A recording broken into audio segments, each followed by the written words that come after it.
अस्सलाम वालेकुम, मैं हूं रिजवान अशरफ। पाकिस्तान के अंदर जो पैदर पे दहशतगर्दी के वाक़यात हुए हैं, एक वाक़या हुआ अकोड़ा कटक के अंदर दारुल उलूम हक़ानिया के अंदर, जहाँ पर मौलाना समीउल हक़ के बेटे मौलाना हामिद उल हक़ को शहीद किया गया।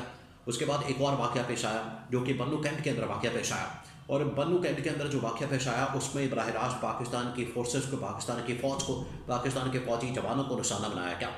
और कल जो है army chief general Asif Ali ने बन्नू कैंट का दौरा भी किया और उस इलाके का दौरा किया जहाँ पर यह वाक़या पेश आया है दहशतगर्दी का। इसके अलावा जो वहाँ पर ज़ख्मी हुए उनकी इयादत भी की है। उस मौके पर उनकी जानब से क्या पैगाम कन्वे किया गया है, इसके हवाले से भी बड़ी अहम तरीन मालूमात मेरे पास मौजूद है, वो आपके साथ में शेयर करता हूँ। इसके अलावा जो इस वक्त पाकिस्तान के अंदर इमर्जिंग सिचुएशन बन चुकी है, उस पर इमरान खान की राय क्या है, इमरान खान का मशवरा क्या है, वो आपके साथ में शेयर करता हूँ। और सबसे अहम तरीन मामला कि इस वक्त दुनिया के अंदर एक ग्रेटर प्लान के ऊपर काम शुरू हो चुका है, और ग्रेटर प्लान जो है उसका क्या पाकिस्तान अब हिस्सा बनने जा रहा है, क्या पाकिस्तान उसका हिस्सा बन सकता है, इसके हवाले से बड़ी अहम तरीन मालूमात मेरे पास मौजूद है, वो आपके साथ में शेयर करता हूँ। देखें, एक तो डोनाल्ड ट्रंप की जानब से जो रिसेंटली कांग्रेस के अंदर खिताब करते हुए पाकिस्तान की तारीफ की गई, पाकिस्तान की गवर्नमेंट की, खास तौर पर पाकिस्तान की इस्टेब्लिशमेंट की, पाकिस्तान की सिक्योरिटी के इदारों की और पाकिस्तान की इंटेलिजेंस के इदारों की, इसकी जो तारीफ की गई है, इसके ऊपर तो यहाँ पर जो गवर्नमेंट है वो बड़े शादियाने बजा रही है, लेकिन अभी इनको समझ नहीं आ रही कि इसके पीछे एजेंडा क्या है, इसके पीछे कहानी क्या है, इसके पीछे ग्रेटर प्लान क्या है। बहुत बड़ा प्लान है जिसको ये अभी समझ नहीं पा रहे, क्योंकि दूर तक देखना, विजन रखना, बसीरत रखना वो इनके पास नहीं है। इनके पास अकल, दानश, फहमो फरासत नहीं है, जिसकी वजह से ये समझ नहीं पा रही कि दूर क्या हो रहा है। इसके हवाले से 2-3 डेवलपमेंट्स मैं आपको बताता हूँ। जो 2-3 डेवलपमेंट्स हुई है वो आपके साथ में शेयर करता हूँ, आपको मैं बताता हूँ।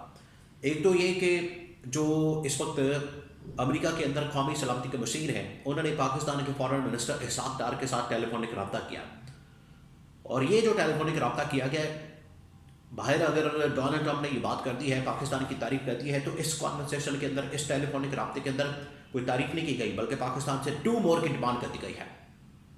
डू मोर की डिमांड।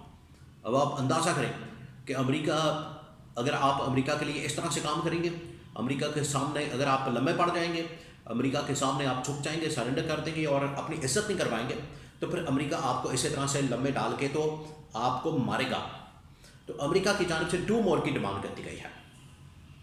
अब डू मोर का मतलब यही होता है कि आप मज़ीद यहाँ पर काम करें, मज़ीद लोगों को पकड़ें और मज़ीद पंगे खोलें, मज़ीद महाज खोलें, मज़ीद आप लड़ाई झगड़े खोलें, ताकि यहाँ पर जो है हमले शुरू हो जाएं।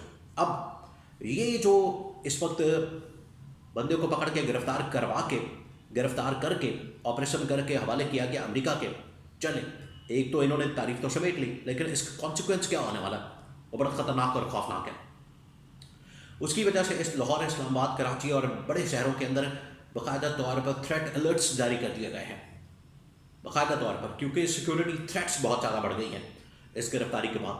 जो इन्होंने तालिबान के साथ या इस दाइश के ख़िलाफ़ एक महाज खोला है, ऑपरेशन करके इनको गिरफ्तार करके इन्होंने अमेरिका के हवाले किया है। अब ये एक बहुत बड़ी खौफनाक किस्म की लहर जो है वो आने वाली है दहशतगर्दी की। इसी वजह से पूरे पाकिस्तान के अंदर थ्रेट अलर्ट्स जारी कर दिए गए हैं, और अमेरिका ने कहा है कि मज़ीद आप लोगों ने इनके खिलाफ ऑपरेशन करना है और लोगों को पकड़ना है और इनको अरेस्ट करवाना है। और आपको पता है अमेरिका खुश नहीं होता, अमेरिका को बंदे देते जाएंगे, पकड़ते जाएंगे, वो पाकिस्तान के ऊपर दाइश वाले हमले करते जाएंगे या तालिबान हमले करते जाएंगे, नुकसान हमारा होता जाएगा, आपस में हम लड़ते जाएंगे। अमेरिका जो है ऊपर बैठ के तो कुछ डॉलर्स के एवज पाकिस्तान का नुकसान करता जाएगा। ये होने जा रहा है, ये है ग्रेटर प्लान। इससे हमें बचने की ज़रूरत है, बजाय कि इसके अंदर हम चले जाएं, हम इसके अंदर छलांग मार दें, इसके अंदर कूद जाएं। इससे बचने की ज़रूरत है, इससे निकलने की ज़रूरत है।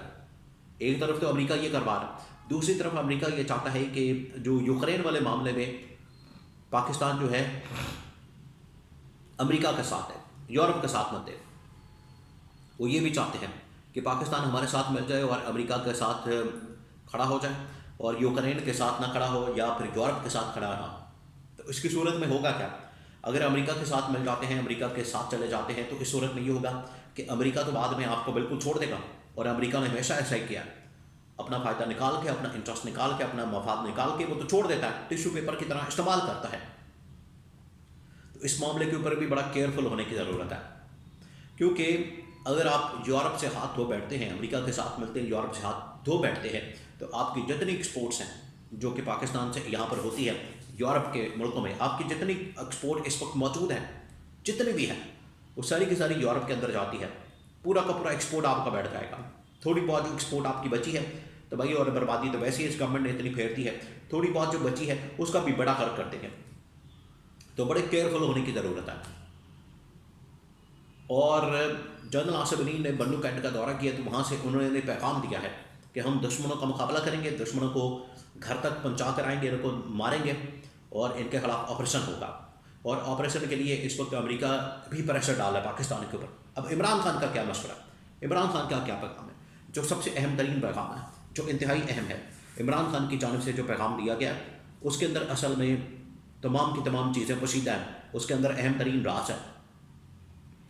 इमरान खान को ये सारी सिचुएशन के बारे में बताया कि इमरान खान को ये सारी सूरत हाल से आगाह किया गया। तो इमरान खान ने कहा कि एक तो हमें बड़ा मोहतात केयरफुल होने की ज़रूरत है, बड़ी एहतियात करने की ज़रूरत है, और हमें किसी भी पराई जंग के अंदर जाने की ज़रूरत नहीं, वरना अमेरिका जो है वो एक बार फिर से हमें पराई जंग के अंदर धकेल के खुद निकल जाएगा, हमें यहाँ पर तालिबान के ख़िलाफ़, दाइश के ख़िलाफ़ लड़वा देगा, हमारी आपस में लड़ाई करवा देगा, और ख़ुद जो है वो डू मोर करता रहेगा, और थोड़े से डॉलर्स देकर तो पाकिस्तान को चलाता रहेगा।